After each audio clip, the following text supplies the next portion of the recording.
Buenos días, mi nombre es Benchen Cárdenas, soy un estudiante de la Universidad Bicentenaria de Aragua en la carrera de Psicología, 10º trimestre. En esta ocasión voy a hacer una pequeña presentación con respecto a la inducción del talento humano dentro de una organización o dentro de un ente organizacional. Empezando desde lo más básico, la inducción del talento humano es un proceso mediante el cual un ente organizacional le presenta a los nuevos empleados o los nuevos trabajadores o colaboradores algunos aspectos propios de sí misma, como la cultura organizacional, las políticas de la organización, el ambiente organizacional y algunas de las funciones que él va a desempeñar en el futuro. Objetivos de la inducción del talento humano existen varios, pero yo voy a mencionar los siguientes: reducir las pérdidas para la empresa, aumentar la productividad del nuevo empleado o del nuevo trabajador, disminuir el tiempo de adaptación del nuevo trabajador, orientar al nuevo trabajador y finalmente aumentar la motivación del nuevo trabajador. Principales técnicas o estrategias de la inducción del talento humano. Existen varias, pero yo me voy a enfocar únicamente en tres. La primera es formación en el puesto, donde el individuo se desempeña y aprende a ejercer su profesión o su cargo a partir de la experiencia práctica, por supuesto supervisado por un individuo de mayor jerarquía, que lo pueda llevar o orientar en caso de que presente alguna dificultad o desafío. Aprendizaje. Esta otra técnica que corresponde en enseñarle al nuevo trabajador algunos aspectos prácticos y teóricos de su propia profesión, para que pueda ejercer más correctamente en el futuro. Aprendizaje en el aula. Formación grupal fuera del área de trabajo, es decir, algún tipo de presentación o algún tipo de formación como tal, grupal, en grupo, varias personas al mismo tiempo. Puede ser general o puede ser un área especializada dentro de la empresa. Esta es de las más usadas y puede ser utilizada, es de las más utilizadas también con respecto a la formación continua. Permite ayudar y orientar a un grupo de personas al mismo tiempo. Y más que todo es en cargos más técnicos. Tipos de inducción del talento humano. Existen 4 tipos dependiendo de su especificación y dependiendo de su organización como tal. Primero, el general. Es aplicable a casi todos los empleados, por lo tanto puede hacerse de forma grupal. El tipo específico, la inducción específica, corresponde a un grupo específico de trabajadores dentro de un área específica de la empresa, es decir, no es aplicable para todo el mundo. Formal, con planificación y organización formal y, por supuesto, con supervisión de alguien de mayor jerarquía o de los directivos de la propia empresa o organización. Informal, también llamada fortuita, es básicamente una sin organización y planificación, no requiere una planificación muy extensa, simplemente se hace la bienvenida al individuo, se le presenta su grupo de trabajo, alguna de las funciones que va a hacer y se empieza correctamente a desempeñar. Siguiente, la planilla organizacional. ¿Qué es la planilla organizacional? Bueno, básicamente corresponde a un organigrama súper sistemático y organizado en donde se establecen los cargos y los individuos que ocupan los cargos dentro de la empresa, especificando las distintas funciones que puede desempeñar esa persona. ¿Qué son los programas de sucesión?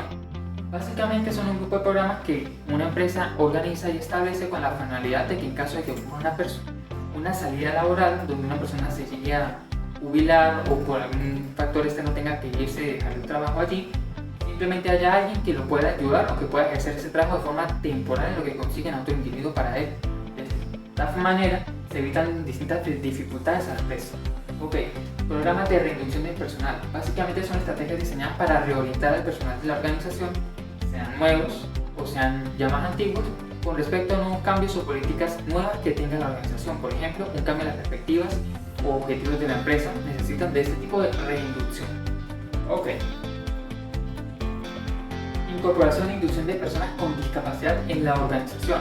De forma muy concisa, es un proceso de inclusión bastante bonito, muy importante de hecho en la actualidad, donde se integra a las personas con algún tipo de discapacidad en el ámbito laboral, en el ámbito organizacional. De esta manera hay que tener en cuenta varias políticas, entre las cuales podemos mencionar la evaluación de características y requerimientos del puesto, porque es verdad que hay que incluirlos, pero hay que saber dónde incluirlos, porque si un cargo, por ejemplo, requiere moverse mucho, caminar bastante o correr, por ejemplo, en algún aspecto de atención al cliente, si tienes que estar moviéndote constantemente, no es lo más ideal colocar a una persona con algún tipo de discapacidad motora para llevar a cabo esa actividad.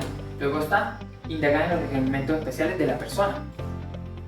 Si nosotros nos indagamos con respecto a los requerimientos de una persona para un cargo específico, se pueden adecuar las instalaciones y los procesos para esa persona y de esa manera se va a sentir más cómoda y será mucho menor el riesgo que llegue a atentar contra su propia salud física o mental. Capacidad de orientación del personal de selección, es decir, cuando se vaya a seleccionar y captar nuevo personal para la propia organización, nuevos empleados, nuevos trabajadores, se debe de capacitar al personal de selección para que tengan en cuenta estos aspectos y tengan en cuenta que actualmente con los avances tecnológicos que tenemos, muchas veces una discapacidad motora no imposibilita desempeñarse laboralmente dentro de un ente organizacional. Ok, siguiente. Diseño de plan de inducción básico a cargo del especialista en estrategia de marketing digital. Ok, este es un diseño de plan de inducción muy básico, muy general. Me gustó hacerlo de más general para que se entienda más cómo se debe hacer este tipo de plan. Empezando por una base. Son 5 fases en total, 4 o 5 fases en total, y la primera es la preparación previa a la llegada. El enfoque es preparar todo para la llegada del nuevo trabajador. Las acciones que se llevan a cabo: bienvenida por correo, información básica, se le informa la información básica de lo que va a hacer, por ejemplo, el horario de trabajo, las responsabilidades que va a tener que cumplir, etc. Luego se prepara el espacio de trabajo, el equipo y materiales. Después se lleva a cabo un proceso de acceso de sistemas de organización. Se establecen los mecanismos por los cuales el individuo puede acceder a la propia organización como tal en el ámbito digital. Luego está la documentación y trámites, es decir, la contratación y los formularios que se deben de llenar. Fase 2. Primer día. Un buen comienzo en la empresa. Me gustó colocarlo de esta manera porque busca hacer que el individuo que se está presentando del ámbito organizacional empiece con buen pie. Un buen inicio asegura un buen final y un adecuado desenvolvimiento futuro. Ok, acciones que se llevan a cabo. Bienvenida y presentación con el equipo. Se realiza una bienvenida bastante cálida, acogedora, una buena presentación con el equipo de trabajo, cuáles son sus funciones, etc. Recorrido inicial por las instalaciones. Se le presenta la instalación donde va a trabajar en las distintas áreas de la organización. Reunión con el supervisor. Aquí se plantean las distintas perspectivas y expectativas del supervisor con el nuevo empleado, así como las primeras responsabilidades. Captación y orientación básica. Se le orienta con respecto a las distintas funciones que va a tener que cumplir y se le responden algo que el individuo presenta, así como capacitarlo para el cargo que va a ejercer. Presentación de normas de seguridad y normativas que debe cumplir en la empresa. Siguiente, fase número 3.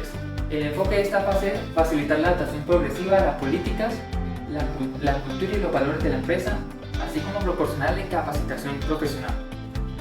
Acciones: proporcionar un feedback continuo, es decir, a lo largo de estas semanas constantemente se está hablando acerca de cómo es su desempeño para que él vaya mejorando constantemente. Luego está la implementación de programas de capacitación y desarrollo personal y la evaluación del desempeño en el puesto, es decir, cómo se ha desempeñado hasta ese punto para complementar el feedback. Fase 4, primeros 3 meses. En esta fase se busca, o el principal enfoque es fomentar el desarrollo personal y profesional del empleado, así como motivarlo a mejorar constantemente. Acciones: dar participación en proyectos y actividades de carácter grupal y formal, es decir, laboral. Feedback y evaluación de desempeño continuo. Se continúa con lo planteado anteriormente, establecimiento de metas y objetivos alcanzables para motivarlo. Porque cuando una persona tiene un objetivo claro, es mucho más preciso y mucho más eficiente al momento de desempeñar cualquier tipo de acción, no solamente en el ámbito laboral. Pero aquí es especialmente importante y muy beneficioso para su futuro desarrollo profesional. Comunicación efectiva, apoyo y orientaciones en caso de presentar dificultades en sus responsabilidades, es decir, si el individuo presenta alguna dificultad o desafío al desempeñarse correctamente, se le instruye, se le ayuda, se le orienta para que de esta manera pueda ejercer mejor y se desempeñe de una mejor manera, no solamente a nivel laboral, sino también a nivel social, y se actúe mejor al ámbito organizacional donde se está desenvolviendo. Ok, fase 5, primer año.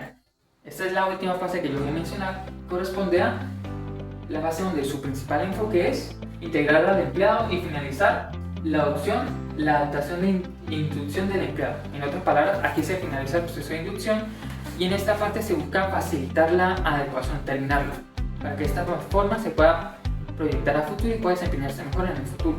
Ok, las acciones son dar participación en actividades grupales tanto de carácter laboral como social, feedback y evaluación de desempeño continuo. Esto es algo constante, no solamente en la inducción, sino durante toda su carrera o historia dentro de la empresa. Comunicación efectiva y apoyo y orientación en caso de presentar dificultades en sus funciones. Ok, ahora me gustaría hacer una pequeña reflexión final.